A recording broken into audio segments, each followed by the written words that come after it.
So in the previous video we have discussed the introduction to the rational numbers and also the various number systems, and we have identified that every fraction is a rational number, every natural number is a rational number, and every whole number is a rational number, and every integer is also a rational number, and every decimal is also a rational number. Okay, and also we have discussed that rational numbers are also called as quotient numbers. That's why those are denoted with the letter Q.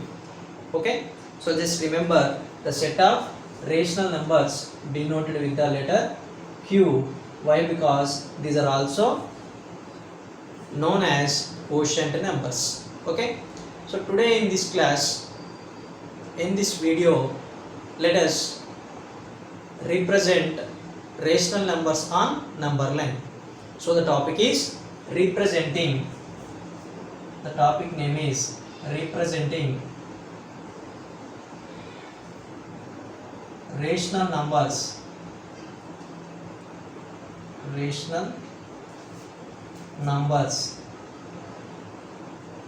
on number line.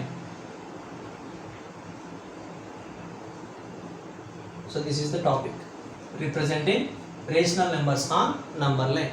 Okay, so here we have noticed that the general form for the rational numbers is P by Q, where Q naught equals to 0 and P comma Q are taken from the set of integers, isn't it? Okay, so let us observe this by using an example. Okay, so here our intention is to represent minus 4 by 3 on number line. Okay, so in general we use a straight line in order to represent a number line. Why we have to use a straight line in order to represent a number line? Why not a line segment? Why not a ray? Why not a curve? Because a straight line can be extended both sides infinitely. Means we can extend a straight line to our right as well as to our left. Okay, and we can notice the integers on number line. In general, we can notice and we have identified the integers on this straight line called number line in previous levels, isn't it? So at any point consider it as 0, and right side of 0 all are positives, and with a difference of 1 unit we can easily represent integers on number line. Okay, you won't find fractions. In general, you won't find fractions on a number line, but our intention is to represent these fractions. Fractions are nothing but rational numbers. These rational numbers on this number line. Okay, for this consider the denominator. What is the denominator here? Denominator is 3. Okay, so first of all we have to consider one number line, and it does not implies the exact middle point. The straight line does not have an exact middle point, isn't it? At any point we have to place 0, and right side of 0 all are positives, left side of 0 all are negatives. Okay, so here we can take 1, 2, and left side minus 1, minus 2. So here you will get a doubt why you have to take this much gap between consecutive integers. Okay, I will explain why I have taken this much gap between 0 and 1. So generally it is 1 unit, isn't it? The difference between these two integers, every two successive integers is 1 unit. Okay. Now in the beginning I told you have to consider the denominator. Why we have to consider the denominator? Because the denominator value is 3, so that the gap between every two successive integer should be divided into 3 parts, which is equals to the given denominator. See, if denominator is 7, so this gap should be divided into 7 parts. If the denominator is 2, only this gap, so this gap should be divided into 2 equal parts. Okay, so that's why I have left a gap between the successive integers, and that gap should be divided into number of parts which is equals to the denominator of the given fraction. Is it clear to you now? So here the gap is to be divided into 3 equal parts. Again here 1, 2, 3 equal parts, even here 3 equal parts, even here also 3 equal parts. Okay, now this is the first step you have to follow. The second step, actually these are integers 0, 1, 2 and -1, -2. We have noticed every integer is a rational, isn't it? We can write every integer in the form of p by q, isn't it?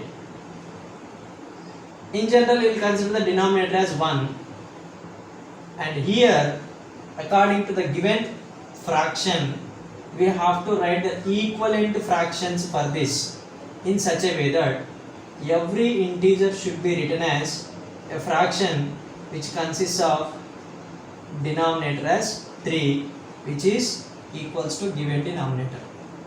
I am writing this as denominator only, and later I have to identify the numerator. Okay, now observe, 0 is same as 0 by 3. Is this clear? 0 is same as 0 by 3. 0 by something, the value is 0. And how can we write 1? 1 can be written as 3 by 3. 3 ones are 3 can be written as 3 by 3. And here 2 is same as 6 by 3. 6 by 3 is the equivalent fraction for 2. 3 by 3 is the equivalent fraction for 1. 0 by 3 is the equivalent fraction for 0. And here minus 3 by 3, isn't it? Minus 3 by 3 is minus 1. And here minus 6 by 3 is minus 2. Have you understood this? How we have to write the integers in the form of p by q, for which you have to consider the denominator which is equals to 3, which is given in the problem. Okay, now you have to fill these blanks.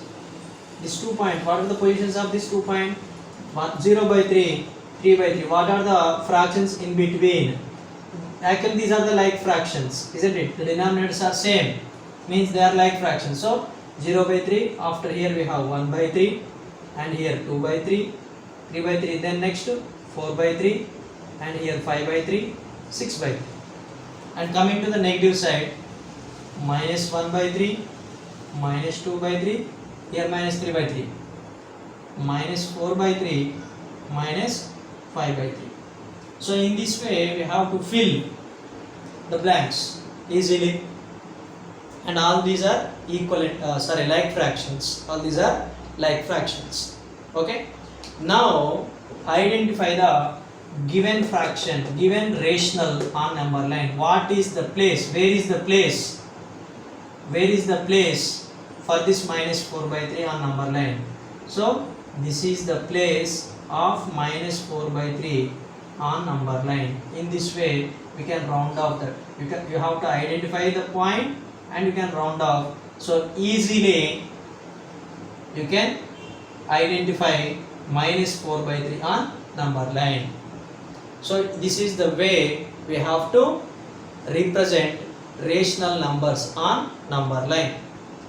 So in order to represent rational numbers on number line, you have to keep few things in your mind. That is, in general, the number line consists of integers. That is the first point. And the second point, the gap between every two successive integers is only 1 unit. I am saying successive integers. Okay.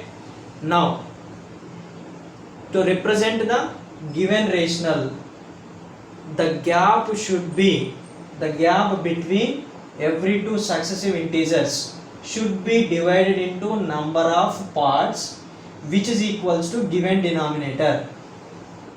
Is it clear? The gap between every two successive integers, 0 and 1 are successive integers, 1 and 2 are successive integers. The gap between every two successive integers should be divided into number of parts which is equals to given denominator. So here denominator is 3, so that we have divided the gap into 3 parts. If denominator is 10, then we have to divide the gap into 10 parts, 10 equal parts. Is it clear? Now, the next point, you have to write the fractional form of these integers by taking the denominator which is equals to given denominator. Is it clear? We have to write the fractional form or the rational form of the integers which consists of denominator which is equals to given denominator. So denominator is 3. So every integer should be written as a fraction which consists of denominator as 3. For example, 7 is there. 0 by 7, 7 by 7, 14 by 7. Okay. For example, denominator is 100. If denominator is 100, for suppose, then you have to write 0 by 100. 1 can be written as 100 by 100. 2 can be written as 200 by 100. Okay. In that way, we have to write the fractional form or the rational form of the integers. And after that, just fill the blanks and you can easily identify the given rational on number line. Okay. So this is one way to identify the rational on number line. Alternatively, you can notice minus 4 by 3. Minus 4 by 3, it is negative, means it lies left side. Minus 4 by 3, this value is lies in between minus 2 and minus 1. Why? Because this value is minus 1 point, see 3 ones are 3, 1 remains, 3 3s are 9. So the decimal form is minus 1.3. Minus 1.3 is less than 1 and more than minus 2. So this minus 4 by 3 lies in between minus 2 and minus 1. So easily we can identify in between these two integers, minus 1 and minus 2. Okay. Even this helps you to identify the position of the required integer. I hope you understand. I hope you understood what is the today's topic. I hope you enjoyed this. How to represent rational numbers on number line. Okay. Thank you for watching.